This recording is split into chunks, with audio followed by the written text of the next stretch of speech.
السلام علیکم everyone, welcome to Islamic Soch. آج کی حدیث، رسول اللہ صلی اللہ علیہ وآلہ وسلم نے فرمایا،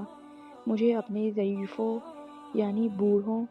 اور کمزوروں میں تلاش کرو، اس لیے کہ تم اپنے ضعیفوں اور کمزوروں کی دعاؤں کی برکت کی وجہ سے رزق دیے جاتے ہو اور تمہاری مدد کی جاتی ہے۔ رسول اللہ صلی اللہ علیہ وآلہ وسلم نے فرمایا، جو شخص دن کے پہلے حصے میں سورہ یاسین پڑھتا ہے تو اس کی تمام ضروریات پوری کر دی جاتی ہیں۔ رسول اللہ صلی اللہ علیہ وآلہ وسلم نے فرمایا، اے عائشہ، اگر تم سے گناہ ہو گیا ہے تو اللہ تعالیٰ سے بخشش طلب کرو، بس بے شک گناہ سے توبہ ندامت اور استغفار ہے، یعنی کثرت سے استغفار کرو۔ اسی طرح کے اسلامک نالج کے لیے اسلامک سوچ کو سبسکرائب کریں اور